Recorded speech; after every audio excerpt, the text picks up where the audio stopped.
ഇറാനിൽ ഭരണമാറ്റം ലക്ഷ്യമിട്ട് ഇസ്രായേൽ നടത്തിയ നീക്കങ്ങൾ പരാജയപ്പെട്ടതിന് പിന്നാലെ ബെഞ്ചമിൻ നെതന്യാഹുവിന്റെ സർക്കാർ സ്വന്തം രാജ്യത്ത് ആഭ്യന്തര കലാപത്തിന്റെ വക്കിൽ എത്തി നിൽക്കുകയാണ്. നെതന്യാഹു ഇറാനിൽ ആഗ്രഹിച്ചത് എന്താണോ അതേ സാഹചര്യം അദ്ദേഹത്തിന് ഇപ്പോൾ സ്വന്തം മണ്ണിൽ നേരിടേണ്ടി വന്നിരിക്കുന്നു. ഗാസ പിടിച്ചെടുക്കാനുള്ള അദ്ദേഹത്തിന്റെ തീരുമാനം ഇസ്രായേലിന്റെ സൈനിക നേതൃത്വത്തെയും മന്ത്രിസഭയും പ്രധാനമന്ത്രിക്കെതിരെ തിരിച്ചുവിട്ടു. ഇത് രാജ്യത്തൊരു രാഷ്ട്രീയ പ്രതിസന്ധിക്കും കാരണമായി.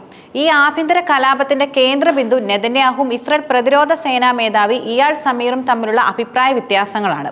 ഗാസ പിടിച്ചെടുക്കാനുള്ള നെതന്യാഹുവിന്റെ നീക്കം സൈന്യത്തിന്റെ ഒരു കെണിയാണെന്ന് സമീർ ശക്തമായി വാദിക്കുന്നു.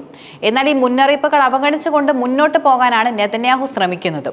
ഈ വിഷയത്തെ ചൊല്ലിയുള്ള തർക്കം ഇസ്രായേലിന്റെ ചരിത്രത്തിലെ ഏറ്റവും വലിയ സൈനിക രാഷ്ട്രീയ ഭിന്നതകളിൽ ഒന്നായി മാറിക്കഴിഞ്ഞു. ഈ പ്രതിസന്ധി കൂടുതൽ വഷളാക്കിയത് നെതന്യാഹുവിന്റെ മകൻ യർ നെതന്യാഹു സൈനിക മേധാവി ഇയാൾ സമീറിനെതിരെ ഉയർത്തിയ ഗുരുതരമായ ആരോപണങ്ങളാണ്. യർ നെതന്യാഹുവിന്റെ വാദങ്ങൾ പ്രകാരം ഇയാൾ സമീർ കലാപത്തിനും സൈനിക അട്ടിമറിക്കും ശ്രമിക്കുന്നു. സമീറിനെ IDF മേധാവിയാക്കിയതിൽ പ്രതിരോധ മന്ത്രി ഇസ്രായേൽ കാറ്റ്സിനെയും ഇയർ കുറ്റപ്പെടുത്തി. എന്നാൽ അദ്ദേഹത്തിന്റെ ആരോപണങ്ങൾ സൈനിക മേധാവി നിഷേധിച്ചു. മാധ്യമ റിപ്പോർട്ടുകൾ അനുസരിച്ച് ഒരു യോഗത്തിനിടെ സമീറും നെതന്യാഹുവും തമ്മിൽ രൂക്ഷമായ തർക്കവും നടന്നു. ഒരു യുദ്ധത്തിനിടെ നിങ്ങൾ എന്തിനാണ് എന്നെ ആക്രമിക്കുന്നത് എന്ന് സമീർ ചോദിച്ചപ്പോൾ തന്റെ മകനെ ന്യായീകരിച്ചുകൊണ്ട് നെതന്യാഹു പ്രതികരിച്ചതായിട്ടാണ് റിപ്പോർട്ടുകൾ സൂചിപ്പിക്കുന്നത്. ഈ തർക്കത്തിന് പിന്നാലെ ഗാസ പിടിച്ചെടുക്കാനുള്ള പദ്ധതിയെ എതിർക്കുന്നുവെങ്കിൽ സമീറിന് രാജിവെക്കാമെന്ന് നെതന്യാഹുവിന്റെ ഓഫീസ് പരസ്യമായി പ്രഖ്യാപിച്ചു.